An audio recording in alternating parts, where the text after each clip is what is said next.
Hello, Trojan fans. This is another edition of the Peristyle Podcast. I'm your host, Ryan Abraham, joined alongside Mr. Triple Double himself, Connor Morrissette. How you doing today, Connor? Doing well, Ryan. Excited to talk about USC's big win over Michigan. Look ahead to Notre Dame. Very exciting time of the season right now, middle of October. We got a lot to get into here.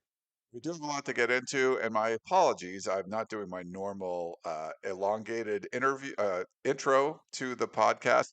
I am remote, so we're actually live on YouTube, and welcome if you're joining us on YouTube Live or watching it on a replay. But if you're listening on the podcasting platform, the way I'm recording this, I'm actually in the desert again, doing some workout here, but I have my remote set up, and for whatever reason, when I do the Hello Trojan fans, the elongated version, it gets clipped, and I'm not sure why. So it's happened before. I'm trying to work on some audio issues we have. A lot of the mixing board stuff that I brought out to play won't play, but we got voicemails we'll be able to play and all that. So that's just a little behind the scenes how the sausage is made stuff. That's why I couldn't do it because I've been playing with it all morning and I can't figure it out how to not get my voice to clip. So I can't do that thing because you just won't hear it.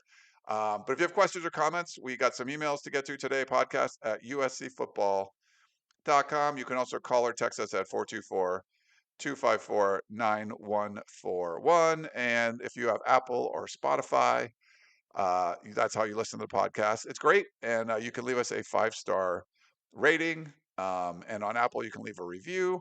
And on Spotify, you can leave little comments for each individual um, episode. So we appreciate that and love when you guys leave reviews and stuff. So go ahead and leave one and leave us a 5-star rating. Those are all awesome. It's awesome to talk to you, Connor.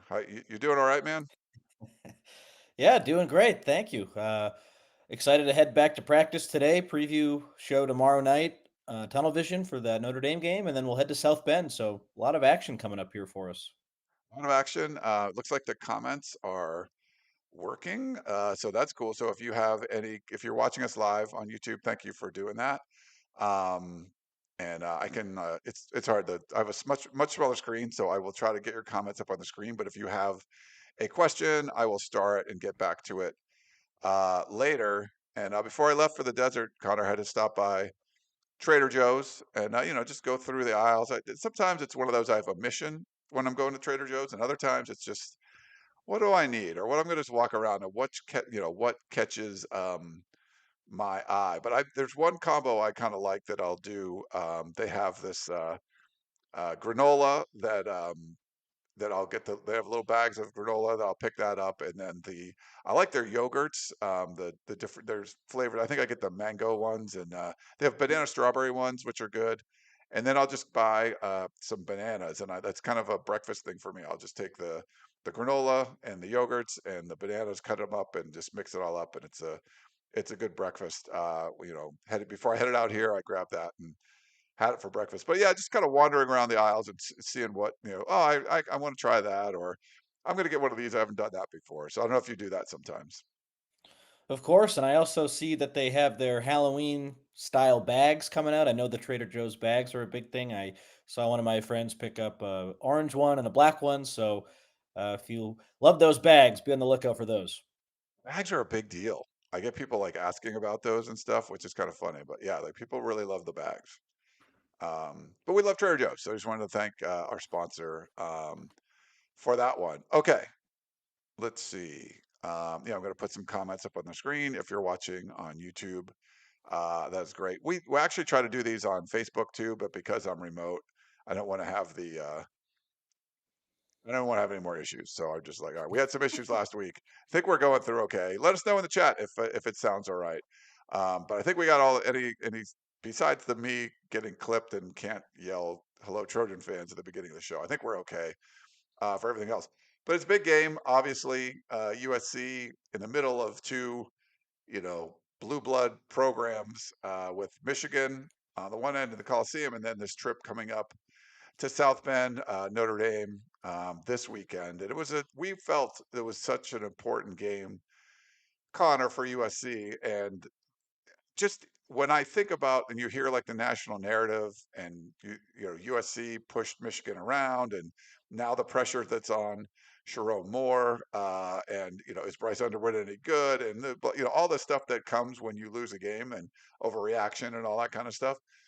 The fact and Dave Portnoy crying into his cell phone as he recorded his message to USC fan. What I mean, all of that, and it makes me think like, man, what if USC lost this game? All the whatever things would have changed. It, and I think it was able to swing the other way where you go out and kind of push Michigan around a little bit. But I think sometimes going into the game, you can say this is the most important game of the year. People say it's the most important of Lincoln Riley's tenure. And then afterwards, you're like, maybe we were overreacting. I don't think we were overreacting. I think it really was like the where USC's net is now 5-1 going into this Notre Dame game, even though they're a big underdog, I think it's much. I mean, it would have been so much worse if they had lost that game, especially the way they won it. But I felt like we didn't overhype it. It was very important. I totally agree with you. And a game like that provides evidence for Lincoln Riley to say, hey, look, even if we end the season here with maybe 3 losses, 4 losses, and I'm not saying that is a definite, but let's say, just for argument's sake, that they do have 3 or 4, you could say, hey, we had that nice win against Michigan. That's proof of what I'm building here. Look at what we did on the offensive line with some backups. Look at how our defensive line pushed around Michigan, a team that historically and coming into that game was known for being good in the trenches. It just provides USC fans and the administration and just everyone in college football with evidence. Hey, things are going in the right direction here. And that Illinois game, while that was a frustrating one, as time goes on here, I assume USC is going to play better against Notre Dame, but let's see. Don't want to put the cart before the horse. But I kind of think as time goes on here, we'll say that one was sort of fluky, especially defensively. And I think missing Kamari Ramsey was massive. And so, what I've learned from that Michigan game and just from the season so far, I really feel like USC will be in all of these games and they'll come down to the wire. They just have enough to be competitive. Where, yes, they were competitive last season, but then they lost a lot of games and they were 6-6. Like there's a good combination of competitiveness now with the ability to win. And that's a clear sign of progress, a clear sign of improvement from where they were a year ago. And the Michigan game showed all of that in the span of 4 quarters. So it's massive because you're right. If they had lost that one, then the questions about Lincoln Riley get louder. The belief in the program, the 2026 recruiting class, like a lot of that could take a potential hit. You get that win. It just shows everyone that, hey, we're moving this thing in the right direction. So it was massive. Yeah, it was massive. And this weekend now, I don't think it's not as dire of a situation. I think it's certainly excusable, understandable if you go on and uh, and lose the game at Notre Dame, but it increases the stakes as far as there's a lot of upside if you're able to get a win. And having that win against Michigan and finally getting a blue blood victory over a ranked team and the Big Ten and all that. Yeah, I think it's a big deal. So, and we'll talk about the Notre Dame game a little bit later, but I was impressed just how clean of a game it was for USC. The 3 penalties. Now, Shotgun pointed out probably a couple more that could have been called, but it just seemed to be like a game where the refs weren't going to be majorly involved, and that helped USC to not allow any Michigan first downs from defensive penalties. That's a major, major difference. And forcing 4 punts, that was one of the focuses I had coming in. Is like you got to make Michigan, who doesn't have the cleanest offense all the time, punt the ball, and they were able to do that. Now we'll see if that translates to Notre Dame and everything. But I thought it was just a much cleaner game. And is that you know uh, I guess a foreshadowing of things to come for USC, or was that backs against the wall, circle the wagons? You got to play well in this game, and then it would sort of settle back to the norm. I guess that's the big question. But at least they rose to the occasion when they really needed to. That's what I was looking for too. Penalties and limiting the explosive plays. And they did that with the penalties 100% and just the one explosive play for the touchdown to Andrew Marsh in the fourth quarter. I think what USC's shown, you would take one explosive touchdown just given what they've done before this year. So yeah, they showed improvement. That's what this week was or last week was all about. Just showing that in the big picture that the program's moving in the right direction, but then from a week to week standpoint that, okay, you can respond when you need to. And Lincoln Riley, to his credit, has been really good at that. I think Chris dug up this stat where coming out of a bye after a loss, Lincoln Riley's 5-0 in his career. So I've been critical of him. I know a lot of people are frustrated by him at times, but like there's no debating with him that like what I've liked is the bottom never really falls out. If USC loses, it's going to be a tight game, and like they've never really gotten destroyed under Riley. Even that Notre Dame game a couple of years ago, Caleb Williams threw some interceptions late, and the offensive line was bad. But like they're just it's not like a game where you're like, oh my god, like I don't think anything is working here. The floor has always been pretty high, and this year it seems like the floor is even higher. And just to see them respond against that Michigan team after a bye week, after a disappointing loss, it renews your faith in the whole operation. Because before the season, I think we all thought the defensive staff is really good. Lincoln Riley is obviously a really good offensive coach, and while we had some questions about the roster, we all felt really good about the coaching staff, and that Michigan win definitely validates a lot of those feelings, which was important. Yeah. I think for USC, and I don't know if Trojan fans kind of understand, this offense is really elite. The way they're able to move the football, 7 punts through 6 games. Jaden Mayava's numbers have been spectacular. Just 2 turnovers in 6 games. But the yards per play, point. I mean, they are. Yeah, you look at advanced metrics and stuff. It's just they're doing crazy things on offense. And you can look at the different numbers. What's this? Yards per play or points per drive. All that kind of stuff. But if you never punt, that's like, I mean, okay, they don't punt. They had a garbage time punt. I think they've had 2 garbage time punts on the season, but they had one real punt in the game against Michigan. And if you're just not punting a lot, you're probably doing pretty good things on offense. You're not turning the ball over all the time, obviously.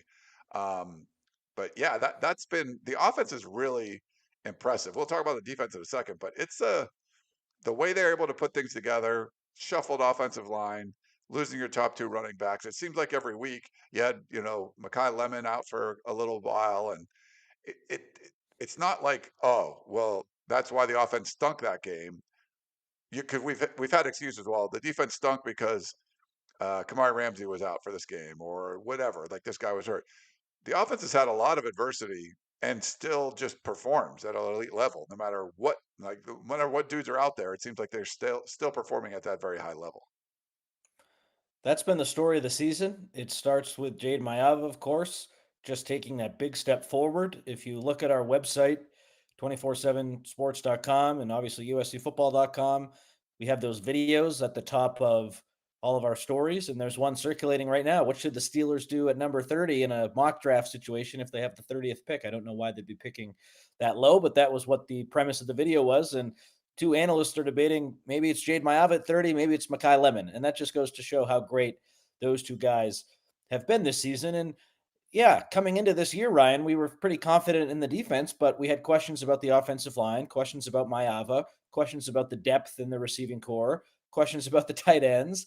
Waymond Jordan seemed like a lock to be really good, and that was the case. But now he's hurt. Like there were a lot of questions around this offense, and I was skeptical that they'd be able to get back to that classic Lincoln Riley 100 points a game team, and that's exactly what they've done. So they deserve a lot of credit for that. It starts with Riley, Mayava, and Lemon to me, the coach, and then the two best players on that offense. What a turnaround from last season and the development that Lincoln Riley has preached. You're seeing it come to fruition. I mean, the fact that they were down 3 offensive line starters against Michigan and still won the line of scrimmage, that's something if you'd said that before the year, would all be like, oh, no way would they win the line of scrimmage in that situation. That's just how good they've been. That's how good this turnaround has been. And that's why looking ahead to Notre Dame, they got a good defense. CJ Carr looks good, the quarterback, but the best unit in this game is USC's offense. So I give them a real chance on Saturday, and we'll get into this game a little more, as you said. But the fact that they're firing on all cylinders, they're going to be in all of these games because of that, and that includes this tough road game at Notre Dame. But I think they got a real shot this week. Yeah, I think USC's offense is like easily the best unit out there. So you have to have a puncher's chance when you have the best offense going, the best of any units. Like you can say Notre Dame's defense is good. We'll get into stuff like that in a second, but um, there's like the number one ranked offense. It's elite, and I think that's why USC certainly has a chance in this game. I think defensively, though, is probably I don't have. I mean, there's issues certainly with your top two running backs and stuff going out, but USC's been able to sort of weather any sort of storm that comes through. And no matter how, you have four different guys, starting, just from the Michigan State game, four different guys are starting on the offensive line in different positions. I get, it's Alani Noah is the only one that stayed the same, right? And they moved their tackles in the last game. And it doesn't matter what they do or who gets hurt or who goes out. It still seems to be this offense is performing at a high level. On the defensive side, it wasn't performing as well as we thought early on. And, maybe it was Kamari Ramsey playing out of position at the nickel, and then he ends up being out for the Illinois game. He comes back, they're playing more three linebacker sets. So no nickel, and then you have Kamari going back to safety. You see him, making more plays than maybe he was in the other spots. You got another couple picks for Bishop Fitzgerald. And the defense gets some sacks, they get a lot of pressure. And yeah, it feels like that's what we wanted to see like all season. I guess the question is now going to be, if you can get that, if you can get three or four punts from Notre Dame, I think you're winning the game. They only got one punt against Illinois. I'm curious to see if this defense is turned a corner and this is what it's going to be, or Michigan's offense was just struggling that day and whatever. But USC is not going to play that well on the road. But if they can get a similar effort from what we saw in Michigan in South Bend, I think USC is probably going to win the game. But I don't know. I don't know if you feel like this is moved in the direction the defense is better, or was it just a good game for them? The game plan was fabulous from Danton Lynn, but I do think they're better for sure. The fascinating part of USC Notre Dame to me is Notre Dame's offense. It's very similar to Michigan's with the really good running game, but Notre Dame's passing attack is better than Michigan's. And so, if you're USC, can you replicate that game plan with the three linebackers? Have Eric Gentry play nickel when it's not an obvious passing situation? When it is, have Kamari Ramsey play there and bring Christian Pearson. Is that something that you did against Michigan that you can take against Notre Dame? Or does Danton Lynn see it totally different? Does he have more respect for that Notre Dame passing offense and we won't see as many three linebacker sets against the Irish? That is where I am really fascinated just to see what Lynn does, because I do think they turned a corner against Michigan, but that was because their passing attack was very limited and everyone in the building knew that Michigan really wanted to run the ball with Justice Haynes. And then even when he went out, it was a lot of Jordan Marshall. Notre Dame, of course, wants to run the ball with Jeremiah Love and Jadarian Price, but they have some receivers who I'm more afraid of than those two Michigan guys, even though they're good. But the bottom line is like the quarterback for Notre Dame, CJ Carr, right now, where he's at, even though he's an inexperienced guy, he's better than Underwood. I don't think he's some, oh my goodness, like he's going to kill USC quarterback. He's better than Underwood. But Lynn, I do think, is still capable of scheming up some things to confuse Carr. He can still be a little bit clunky at times, like we've seen with Underwood. That Notre Dame offense has been up and down. They only had 10 points in the first half against NC State last week. They had two red zone turnover on downs. Like the spot for USC, to me, like there's a real opportunity there, but we need to see the defense play at that same level as they did against Michigan. And the last time the defense went on the road, yes, Ramsey was out. Yes, Gentry was dealing with food poisoning. Don't want to try to say that didn't have an effect, but like the defense was terrible against Illinois, an offense that was solid. So this Notre Dame offense, I describe them as solid. I think Illinois on paper is probably a little better. I don't know, maybe that's a stretch, but like you just got to see it on the road, and that is why I had so much confidence in USC beating Michigan last week, because it was at home and because I didn't think Michigan had a great passing attack. Now you play Notre Dame, a team with a better passing attack on the road. Can you replicate what she did last week? What tweaks do you have to make? It's a fascinating matchup. Yeah, I think it's a really good one. And I think the positivity that's coming out of the Michigan game, yeah, I think it's going to give this team a lot of confidence. And whatever you want to say about the food poisoning, and people still bring it up in the messages like, oh, no, that's the only reason. I'm like, okay, if you think that's why they lost. It was only food poisoning. Like, okay, but you got to play better too. There was guys that were fine. Um, you got to play better, and they didn't. I thought they played better at Purdue, which is, I think a team that has a lot more life than what we saw from Purdue last year when they were just, one maybe the worst team in the Power Four. But yeah, it was good to get that road win, and I think someone mentioned in the chat like this is the one play a ranked like the Illinois game would have been a really good, win, even if you didn't play well, but you figured out a way to win that game. I think ideally that field goal doesn't go through and USC wins, knowing that they dodged a bullet, they were outplayed, and somehow they still got the victory. Now maybe they don't rally and play as well as they did against Michigan, but you did lose that game. And now can you play more of a Michigan style game versus what you saw in Illinois on the road? And this is a big rivalry. I think there I mean, I think there's opportunity for like, people that I talked to before this game, Connor, they were freaking out. Like the Michigan game, they were like, they knew they needed to win this game badly. But I feel like there's some pressure, maybe not from the fans as much, which maybe it's good, but internally, like, hey, you haven't beat this team since 2011. This is the last time this is on the schedule. They're working through the negotiations. Any little sort of victory you can get in a win in the game is obviously a major victory, I think means a lot. So I think this one means a lot, even though the downside of losing isn't going to be as great as it would have been against Michigan. But I know they see the upside because you win this game, I think you have a really good shot at making the college football playoffs because you have one team left on your schedule that you could argue is better than Notre Dame. And so if you beat Notre Dame, there's no guarantee you're going to beat Nebraska and Iowa and all that, but you probably should. And so if you lose to Oregon and you go 10-2, like you're making the college football playoff most likely. So I feel like that internally they realized like the Michigan game was kind of like do or die, but this is like turn the season around sort of if you can get this win. Well, internally, there was a lot of confidence before the Illinois game. Remember how Lincoln Riley talked about he has confidence in this group that they can go in and win every game on their schedule, and we just hadn't heard him say that before, or at least in the last couple of years. Like he was really confident going into that Illinois game. Then they're dealt that bad luck with Ramsey being out, and let's call a spade a spade. If Ramsey's in that game, do you think he is good enough to take 3 points away from Illinois? I do. So you can never say, oh, if he was in, they would have won for sure, but he certainly would have helped. And they are one play away. I sound like Lincoln Riley. They're one play away from being undefeated potentially this season. So I was so positive about the team before that Illinois game because I saw that confidence from Lincoln Riley and just I watched those first 4 games and the offense was out of this world. So I I haven't really come off that. That's why I was confident last week against Michigan, and I'm confident going into this game against Notre Dame. I don't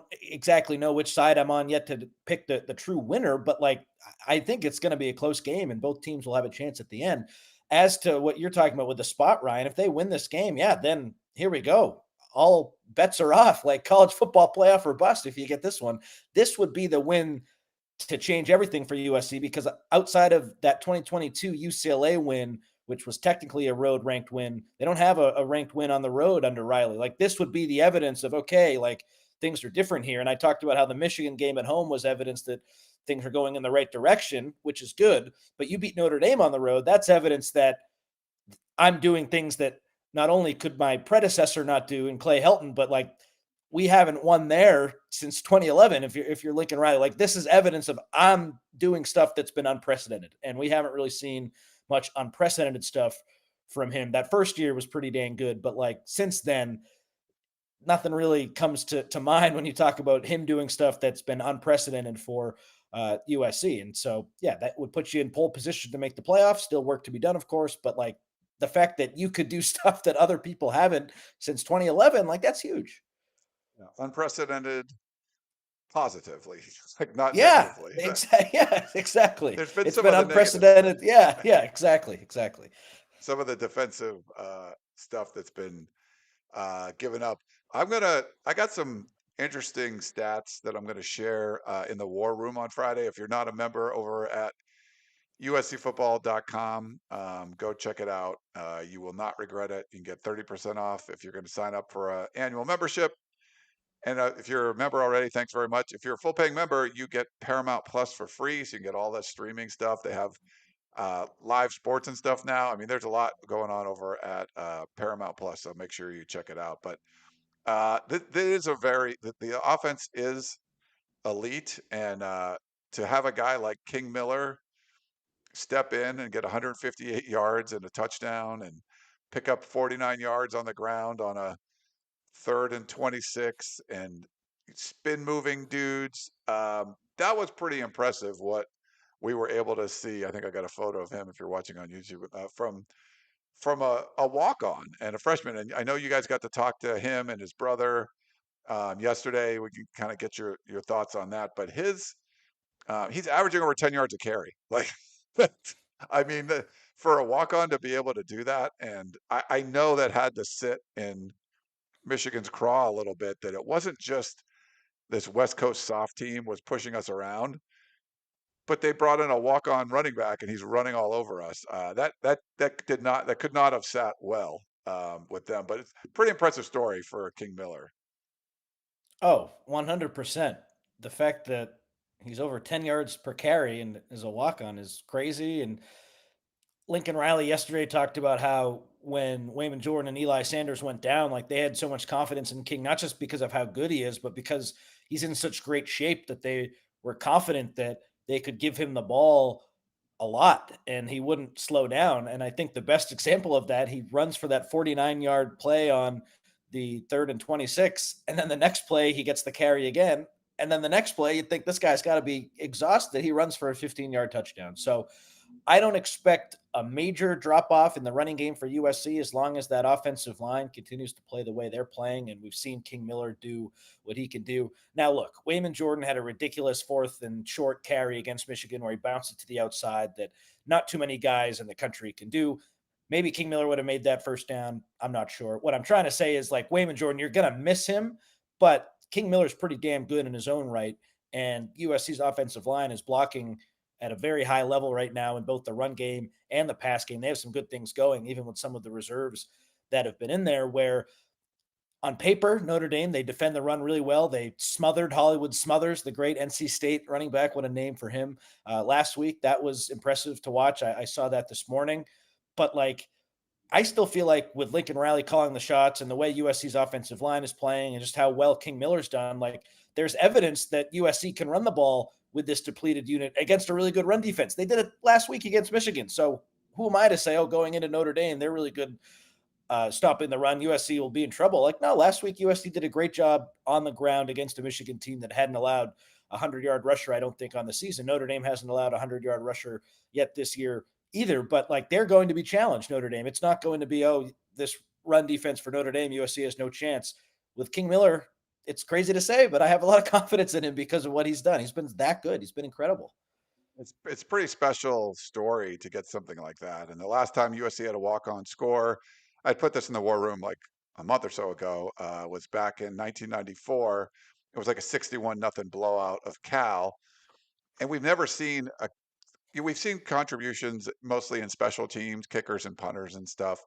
Um, but to have a full-time running back that was a walk-on, and I know Lincoln Riley hasn't put him on scholarship yet, or at least he hasn't announced it. I'm sure they're going to try to make some big deal out of it. But their story was kind of funny too, where King had some offers, but they kind of wanted to go together. And once his brother gets a late call from, I think it was Josh Henson, right? And so he's like, yeah, I'm going to come. They both end up coming to USC. So it was a cool story to hear kind of how that came together and how USC has this walk-on running back that's actually just tearing it up. And if you want to put a smile on your face and need a feel good story, go listen to Kalen Miller's interview from yesterday. How proud he is of his twin brother and just their story from trying to make each other better every single day and really pushing each other and being that package deal. It's really, really unique, and it just puts a smile on your face. Like I said, Kalen Miller, that's the first time we've talked to him ever at USC. And remember, he was pushing Lonnie Noah to play right guard in the offseason, so he's no slouch either. He's right Yeah. now the backup center. He told the story of him and King growing up and how they found out that they could both walk on at USC in a car ride together and they had to pull over so they could celebrate. Like, it's a really, really great story. I highly recommend checking out Kalen's interview, and just at a bare minimum, just to see someone who's really proud for his brother, which was great to see. Okay. And then you think of twin brothers, but one's a running back and one's an offensive, which is kind of funny, you know. I thought the broadcast on NBC, my friend Noah Eagle did a great job where they were talking about King Miller, number 30, and then they panned over to Kalen Miller, number 60, and he talked about, yes, they're twin brothers, but 60 is twice the size of 30, and Kalen's twice the size of King. Yeah, which is pretty funny. But yeah, it's a great story, and it's a good one. I did so we do a question exchange with usually the whoever USC's opponent is, and so my questions with the Notre Dame publisher over there at Irish Illustrated. Um, yeah, we were able to exchange some stuff, and he's like, Notre Dame loves a good walk-on story, like from Rudy or whatever, and even was it Faison, like the lacrosse Yeah. player. Yeah, so pretty cool. They wanted to know more about the King Miller story, so I kind of was sharing that with them. So you can check that content and stuff up too. Um, but yeah, that when it comes down to it, so USC is a 9.5 point underdog, and they asked me like, does this make sense to you? And I'm just like, no. I've not been good at picking against the spread for USC this season. I've been pretty good in the Big Ten, but not picking USC specifically. And this spread doesn't make a lot of sense to me because if you look at most of the numbers, USC's defense and Notre Dame's defense are ranked around the same, and I know Notre Dame played a couple of top, you know, 10 teams and top five teams now. They give up a bunch of points there, but they give up 30 to Purdue too. I think, it's not like now they shut down North Carolina State. They couldn't run the ball. I don't think that's going to be the case for USC. USC just seems to move the ball no matter what is going on. There's a great game plan. The quick passing game worked really well. I think they use the run extremely effectively when they're setting it up with the pass, and it's just clicking right now. And I think Jane Mayava being the guy through the whole offseason helped a lot. And we knew that Lincoln Riley had confidence in Jane Mayava and that he was going to be making strides. We weren't sure if he was, but Lincoln Riley was right, and he's made big strides there. So if your defenses are similar, and Notre Dame has a really good offense, but it's like number 10 or something, and USC is number one. Like they have an elite offense. So to me, I don't know why, outside of this being on the road, USC would be more than a touchdown favorite. So I'm all over the points in this one for sure. But maybe you can just, if you and the way USC's defense played the last game was certainly much better. We'll see if that translates. But I feel like just with defenses being similar and USC's offense being as good as it is, home or road, I don't know why USC would be getting this many points. I don't know either. It seems like a rat line to me, which makes me nervous. Like, maybe USC will lose by that many points, because I agree with you. Like, to me, I could see this one coming down to a late field goal or a late touchdown. I just have so much confidence in that USC offense, where even if defensively they leave a little bit to be desired, they should still be able to stay in this game. And you look at what Notre Dame has defensively.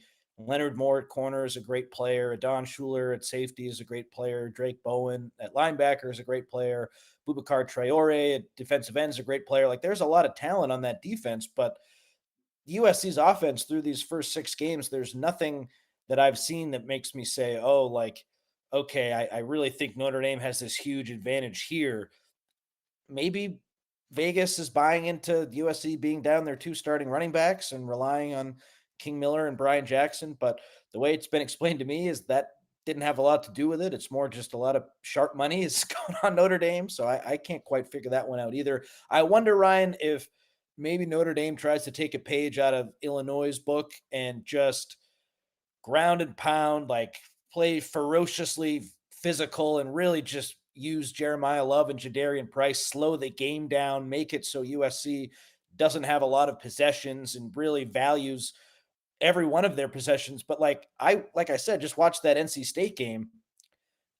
Notre Dame repeatedly would be in 3rd and 9, 3rd and 10, 3rd and Yeah. 11, and they weren't very good in the red zone, especially in the first half. Like that game to me made me think USC has a better chance than I thought before I watched it. Like I was not really that impressed with that group. So I know they're going to get up for the game. They have no margin for error left with the college football playoff. Notre Dame, if they lose, then they're out 100%. So that'll be a factor here. But like, unless they're able to really ground it and pound it and just control the time of possession, play with a lead, I don't know. I think USC on offense is good enough to where even if Notre Dame does do that, they'll have their opportunities because they can score so quickly. Yeah, we had a comment in the chat. God, I need to get like, so this is a very small thing on my screen. You're talking about the first three games. Notre Dame's defense has improved. Yeah, Well, and against crap, against total crap. Don't get me wrong, they've improved, but against Arkansas, who the next week they fire their coach, against Boise State, who's having a down year, and then against an average NC State team, they've gotten better. I agree. Chris Ash is doing better than he was doing, but like you can't say, oh, they're so good after these three opponents. Those three opponents aren't very good. no, they're not good. So, but that's okay. Yeah, but I think, and we've seen USC get better too. I mean, the Michigan game. I think Michigan and ND. There's probably a lot of comps there. So we'll see. But yes, I thought you were gonna. I'm glad I was gonna say the same thing, but maybe not as colorfully as you did. So um, I like that you did that. Well, why don't we? Is there anything else you wanted to bring up from either practice or from the week or anything, or any news we're missing? Or Just quickly on the running backs, Lincoln Riley did say Harry Dalton and Riley Wormley will be available. I don't exactly know what that means because of the availability report mishap last week where Brian Jackson was technically available, but listed as out. I wonder if those guys, the two true freshmen, are available, but in case of emergency only, where we'll see a lot of King Miller, a lot of Brian Jackson, and then maybe Carson Tabarachi or maybe another player. Lincoln Riley didn't rule out moving another player back there. When I asked him who, he said, I'm not going to say. So maybe there's going to be some trickery there. But the true freshmen are technically available heading into this game, but I am a little skeptical of how much we'll see them because I do think they're still coming off of injuries. all right. Well, why don't we do this? Let's take a quick break. And I normally play that little ditty that we go into the break with, but we're just going to pause because those sounds aren't really working on the soundboard. But we'll be back in a minute, everybody.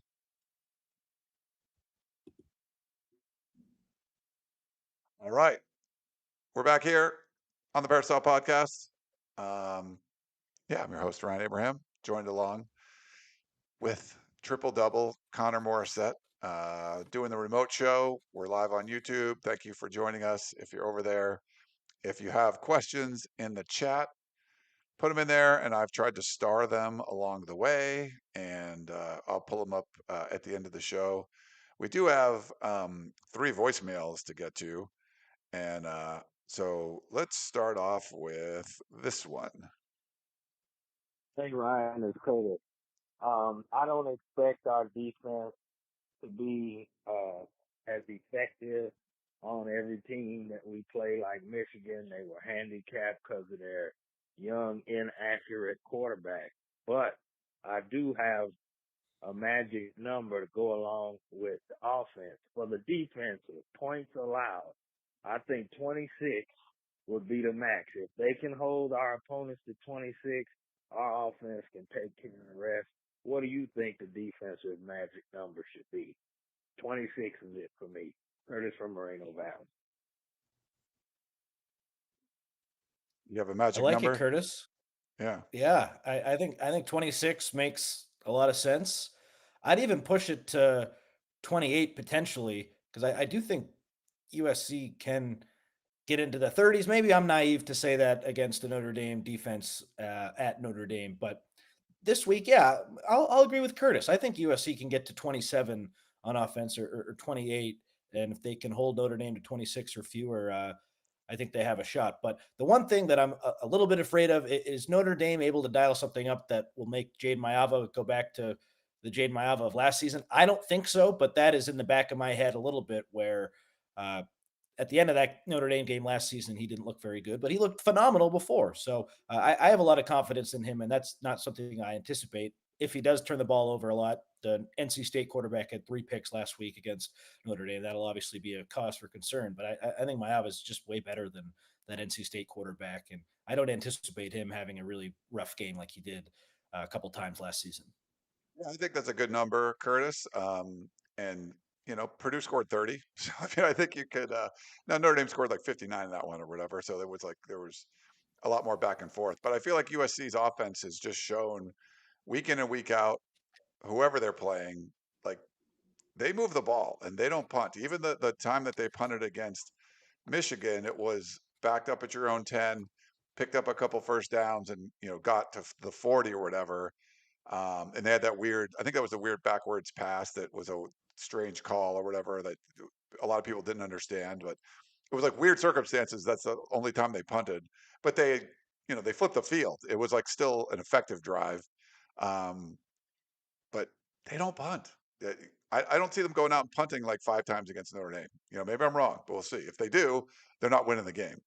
Um, but yeah, I don't see that. That was that weird play, right, Connor? That the one they punted on. Yes, yes, I'm pretty sure the Tanook Hines one where they couldn't advance Yeah. it. Where they Yeah, said, I think it all kind of jumbles together, I think it but was supposed I'm to pretty be, it was sure. going to end up being like 3rd and 10 or something, or 3rd and 11. It ended up being like 3rd and 16. Yeah, And people were, I think you're right. yeah, I think that was the one. I think that was the one time, but they still picked up a couple first downs and, no 3 and outs. Like they're just not doing that. Like, it's pretty crazy the way how effective they've been. Marcel in the Inland Empire wrote in, listening to the Michigan YouTube channels, they were surprised by the physicality of USC. Is our reputation that bad? Do we need to improve? Love the show. Marcel. The Illinois game certainly didn't help the reputation of USC being soft, especially with that game being on Big Noon Kickoff and the whole country watching. I think it was one of the highest rated games of the week, but uh, certainly the truth is somewhere in the middle where they weren't as soft as that Illinois game. And I don't want to say they're not as good as they looked against Michigan. That's wrong. But like, can they go out and do it on the road now? We'll have to see. But yeah, that after last season, I think the reputation was pretty bad where it didn't really seem like USC was ready for the Big Ten. And now the script has flipped a little bit. And is the Big Ten ready for USC? We'll have to see. All right. Let's go. Another voicemail. This is Rick from this great game, obviously, this weekend. Couple observations I'd like to know your thoughts. They kept talking, everybody keeps talking about how good the offensive line is. I don't know how good they are because they made a point and they said it on the broadcast that Jaden was getting the ball out quickly and he was nullifying the defensive line rush because he was getting the ball out quickly. So I don't know if I can say how great the offensive line is. They did their job, but they didn't have to sustain long blocks when it comes to the offense. Defensively, this is a bend don't break team.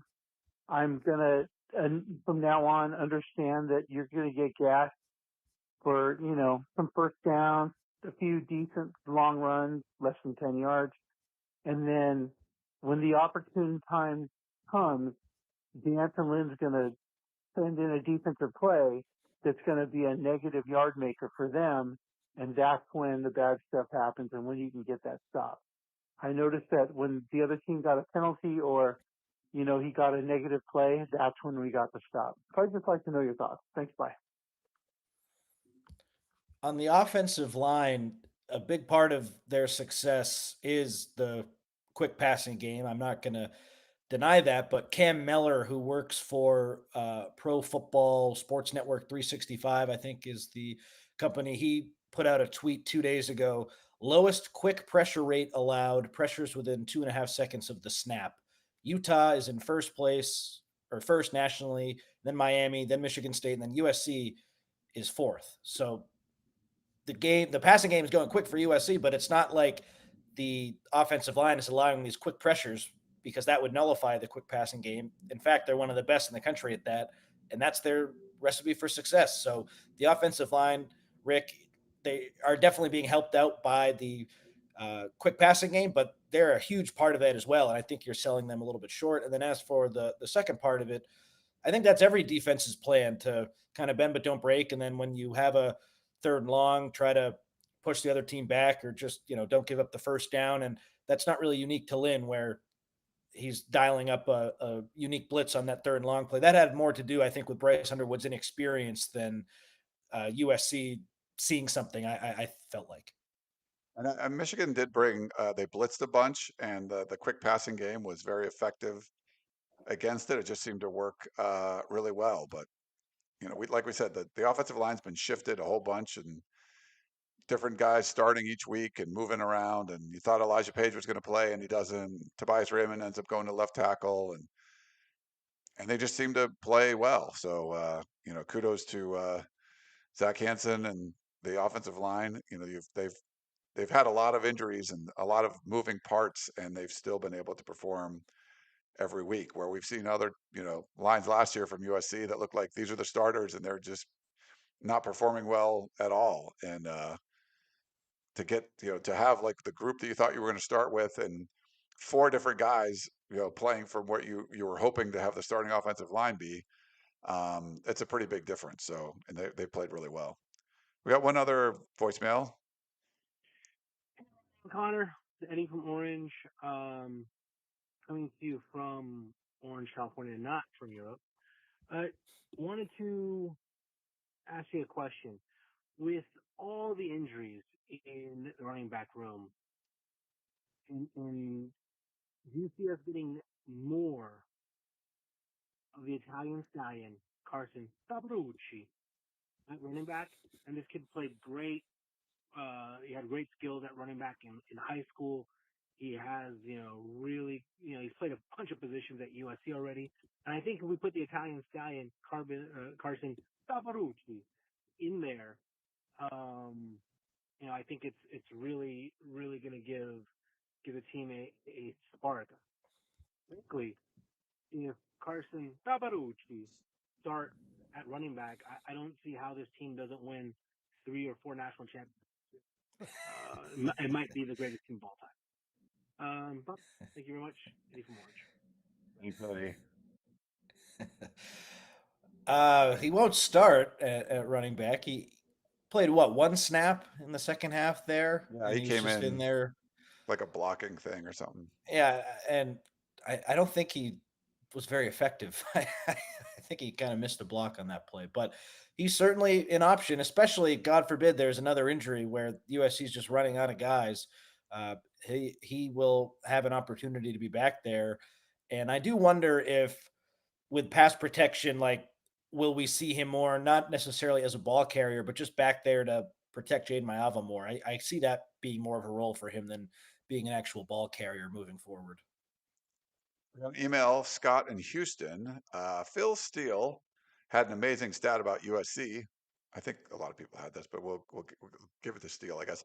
Trojans are 1-14 in the Central or Eastern time zones since 2013. The only win was against Purdue a few weeks ago, but a win this week would have USC squarely in the playoff picture. Scott in Houston.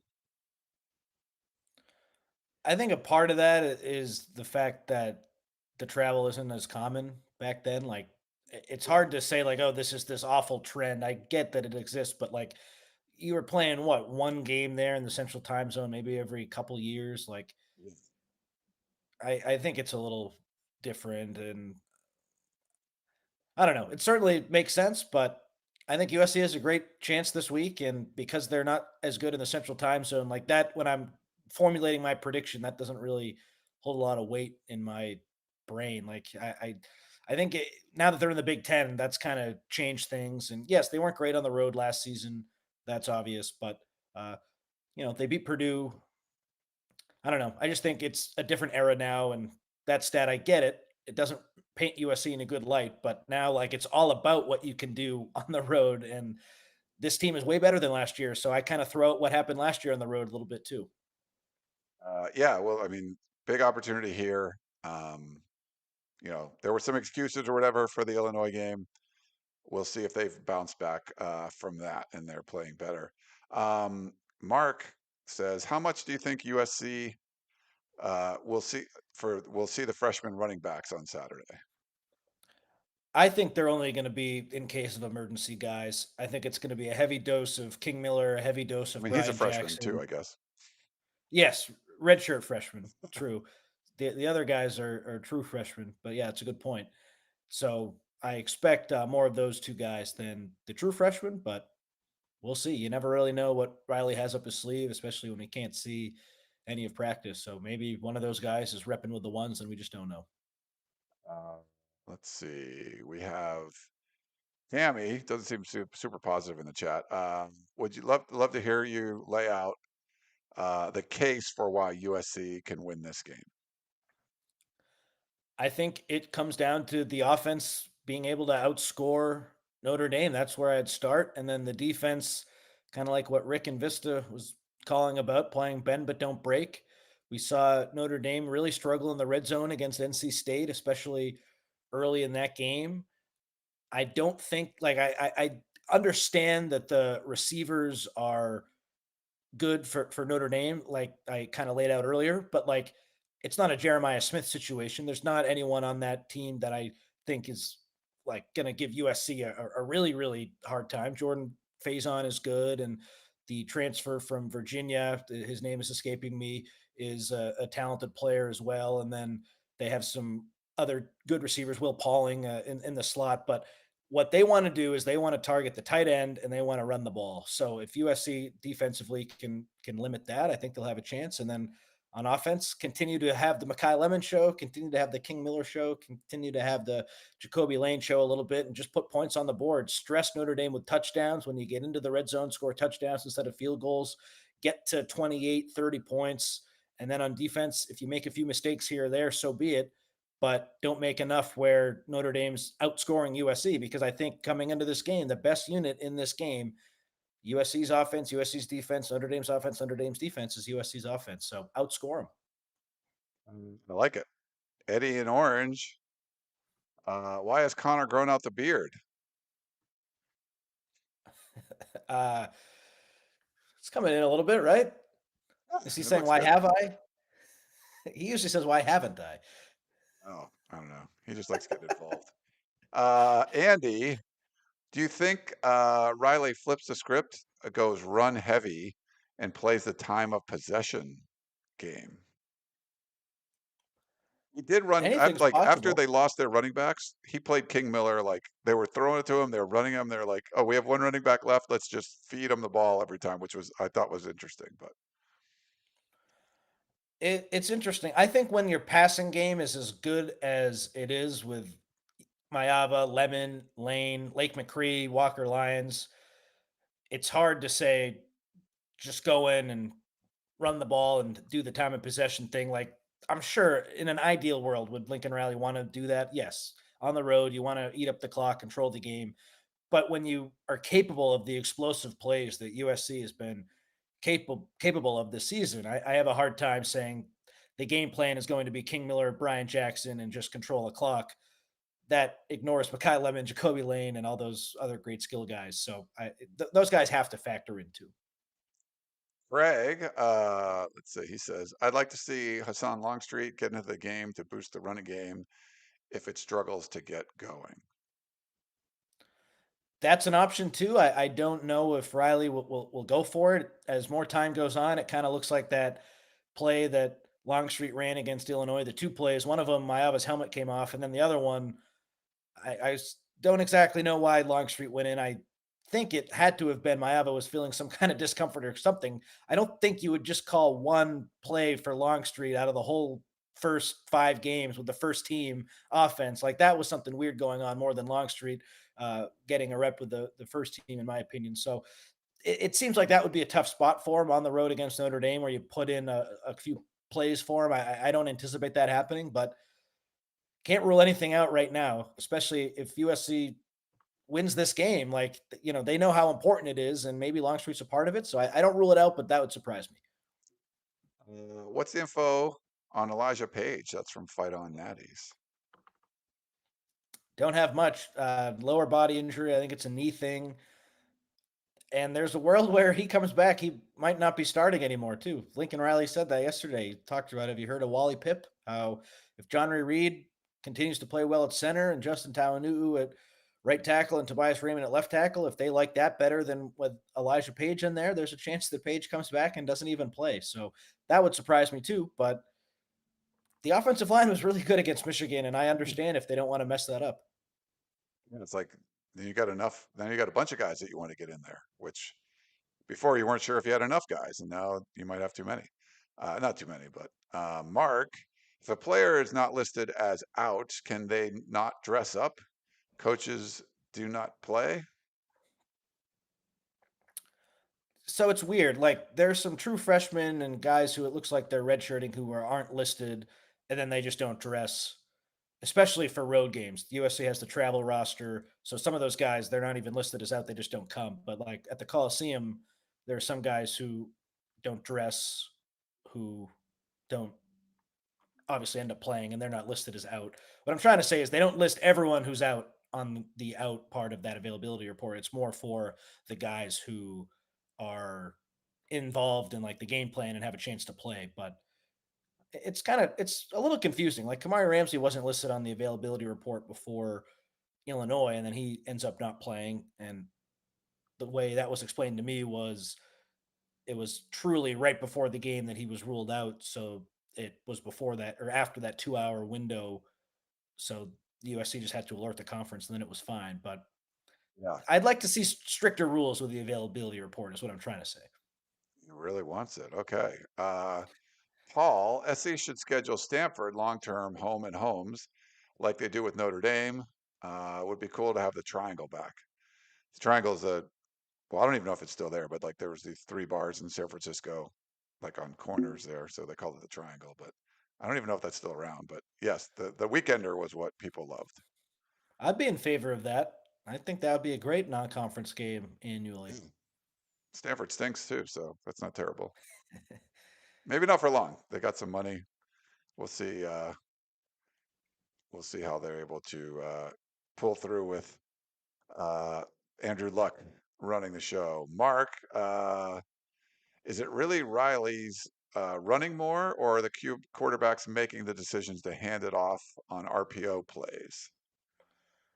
A little bit of both, but it's mostly Riley running more, which is huge. I don't really know what happened last year. There were some head scratching decisions. Even Riley talked about on his coach's show Monday night how he felt like he did a terrible job last year against Michigan. So last year, I think there's just some mysteries that as time goes on, we'll just always wonder about because they were better than 6-6 last year, and the offense just couldn't get it together. And now this year, they're running more. Like everything that we wanted to see last year is happening this year. So tip of the cap. They're doing it. Carol, did anyone get an explanation on why the officials didn't allow Lemon? Actually, it was Hines, not Lemon, I think, to advance the backward pass in the Michigan game. Any thoughts on that? No, and even the NBC analyst Terry McCauley was like, that was a bad call. So I have no idea how that went to review. So the officials were talking to the conference and they still screwed it up. Doesn't make a whole lot of sense to me. And then there was some controversy, Ryan, on the first touchdown for USC. Was it pass interference on Jacoby Lane or was it not? Terry McCauley said it was on the broadcast, but I don't think that it was. I think you're allowed to, if you shed him before the ball's in the air, the blocker, I think you're okay. But we don't have to relitigate that. So the reason I bring that up is because Terry McCauley's record for talking about officiating, I don't think is perfect. So maybe he got that one wrong too. But it's weird when USC gave up that touchdown against Purdue. that was on a backwards pass that was advanced, and then USC didn't get the same treatment against Michigan. So I totally get the question, and I haven't seen a good I haven't got a good explanation on that. explanation either. Yeah. If it's not Mike Pereira, then I don't trust it. Like Yeah. he was like the original one of those, and then they've just had people do it, and they kind of suck at it. So, raw dog always. Okay. Question: how many sacks for the defense this weekend? We don't know, but USC had 3 against Michigan. Yeah, I don't know if this is a game where it's you're going to lend itself to getting a lot of sacks. I'll say 2. I think probably 2 or 3. It's probably in that range. It's for me, it's more about just getting some stops. We've seen this Notre Dame team get into 3rd and long situations, and sometimes USC was having a hard time forcing those. Yeah, you got to get that stop, force the punt. I don't know if you need as many negative plays. And Notre Dame's been bad on 4th down too. They've stalled in the red zone sometimes, and USC's sort of when they're bending, not breaking, like they get those stops in the red zone. You'd rather them get the stop and force a punt or whatever, but they've actually been pretty good when it gets to your back's up against the wall, and Notre Dame's had struggles with that too. So if you don't get the stop and the drive keeps going on, there's still a chance to get the stop in the red zone where Notre Dame struggled a little bit. And then last one, probably the most important one, Jeff.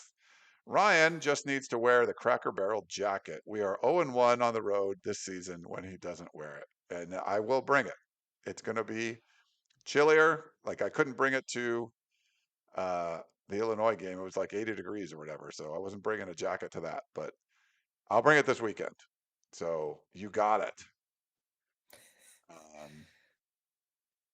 Yeah, we'll see. All right. Well, I think that's it. That's all Do you the. think there's any do you think there's any chance USC has the road woes of last year and comes out flat? Like I hope that doesn't happen. I just think they've learned some lessons and they're better than last year. So that's the one thing that makes me a little nervous about my optimism for this game. They just haven't been great on the road. The Illinois game, there was that food poisoning, but I don't know. I think they're past that, and that would be just really disappointing if they got pushed around again. Like, don't you think they're past that? I kind of feel they're past it. The road games have had some weird circumstances, and who knows that this one could too. But with Purdue, you had the 3-hour lightning delay, and you're also playing against your former offensive coordinator, and they seem to struggle running the ball in that one, probably more than anybody. I mean, they ran the ball way better against Michigan than I think they did, at least early against Purdue, right? It seemed like Purdue sort of knew what was coming or something sometimes. Um, and so that was some weird circumstances there playing against, Josh Henson. And then of And course with it, sorry to interrupt, Ryan, but you bringing that up makes me think of this. The USC has Chad Bowden now too. He'll have to know some of the ins and the outs about Notre Dame, right? you would think. Yeah. And then the Illinois game, you obviously had that food poisoning and all that kind of stuff. But the 3-hour rain delay was, I mean, weather delay was weird. So they've had some weird circumstances on the road, but advantage USC with Chad Bowden, and he didn't bring it up at all when he was interviewed on Trojans Live. We did. If you missed it, go check out on our YouTube channel and over at uscfootball.com. Bishop Fitzgerald, who has 5 interceptions on the season, he had 2 more against Michigan, the NC State transfer. We interviewed him after spring ball, and then we just interviewed him again this week, and he was great. And I actually asked him about, hey, your former team just played Notre Dame, so there's some intel there from him in the secondary. Just because he, a bunch of the guys that he just played with got a firsthand, knowledge of what Notre Dame likes to do.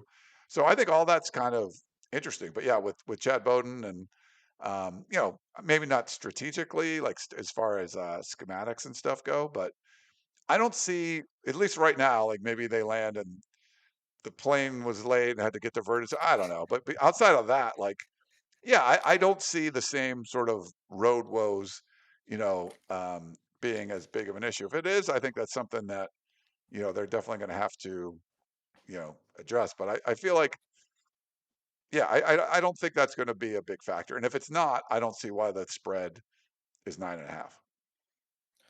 Doesn't make a whole lot of sense to me either. So just makes me nervous. But I guess the Illinois spread was pretty high, and that one went the other way. So, who knows? Yeah. As it's funny, food poisoning talk in the um, yeah, we'll have a little war room tidbit and about the food poisoning as well in the war room. So check that out. But it was, yes, there were some people that didn't feel good. And Kamari Ramsey was the only one that couldn't play. It wasn't ideal, but that's not the reason why they lost. It wasn't some debilitating thing that everybody just couldn't even walk, and like you saw them out there playing. Uh, but yeah, it's just little circumstances. The bigger factor in that one was that Illinois was so pissed off that they got smoked by 53 points that they needed to go punch somebody in the mouth. And sometimes someone's coming after you and they want to punch you in the mouth, and you're not ready for it, and you get punched in the mouth. And I think USC wasn't ready for it. Didn't punch back. Maybe you know, some of their guys weren't feeling as great, and that, was some kind of contributing factor. But that was just more about Illinois wanted that game more and completely outplayed USC, um, in my opinion, at least. So, Feel the same exact way. Not having Ramsey was a killer, and that is, of course, a huge part of this. Eric Gentry also wasn't feeling his best, but yes, it was the response, the motivation from getting destroyed. Kind of like a little bit different, but USC responding after that Illinois game. Like that, you can't really quantify that. That means so much. So maybe the fact that USC is coming off a win, does that hurt them this week? I don't want to say that, but yeah. we'll see. Can they continue to respond after that Illinois game this week? That would be huge. You know what they say? Excuses are like assholes. Everybody has one. Like it's one of those things. If I told you, Connor, and if we did our the preseason and the fall camp, like most important Trojans, where was Elijah Page? Where was Waymond Jordan, and where was Killian O'Connor, and all those dudes are out, and your walk-on running back runs for 158 yards on freaking Michigan. Like, did they get excuses? Like, if you're like, oh yeah, USC had a hard time running the ball. They had all these offensive linemen out, their top two running backs. Okay, like that's why they didn't run the ball well. Well, no, they still ran the ball well. So I don't care. You got a couple of guys that aren't feeling good. Your tummy hurts. Too bad. Go play well. Whoever's in there, go play well. And they didn't. So stop with the freaking food poisoning. Unless that's something else. But yeah, Amen. I'm stop with it.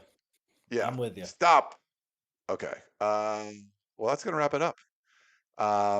Yeah, it was fun. Hopefully, we'll be back in studio next week. I've just had to come out here and do some work and stuff. And I don't know if I could figure out this stupid clipping thing, or I can say my hello Trojan fans, and maybe I'll do more out here. Maybe we'll get Connor out here. You want to come out here and hang out by the pool, and we'll just do a show from. I think we did one with Gerard and Chris, like a 2-star one back in the day. I'm in. Whatever you need. Maybe play a little golf too. Yeah, we played some golf. I love the desert. It's not that hot right now. It's like in the 60s or something, which is like insane for here. But yeah, well, we're gonna wrap it up. That is Connor Morrissette. I am Ryan Abraham. Thank you so much for tuning in. However you're listening, however you're watching, it's really fun to hear from all of you. And when you come up to us and say you watch the show or you love the show, or if you say you hate the show, that's okay too. It's fun to hear from everybody, but we don't usually get that. But we have a lot of people that really love it, and we appreciate that very much. It keeps us going, and we love it too. So we'll see you out there. If you're going to be in Chicago Friday night, Theory Bar, downtown Chicago. We're working with the USC Alumni Club out there, and they've been great. Wes is awesome, and we saw them before the Illinois game, so we had a blast 2 years ago when we did this for the Notre Dame game. So they have the Navy Pier, the band, and all that stuff. And then afterwards, people can come to Theory downtown, and we'd love to see you there. So I think it'll be a lot of fun. I think we'll have a bunch of people. But for Connor, I'm Ryan Abraham. Hope you guys enjoyed the show, and we will talk to you next time.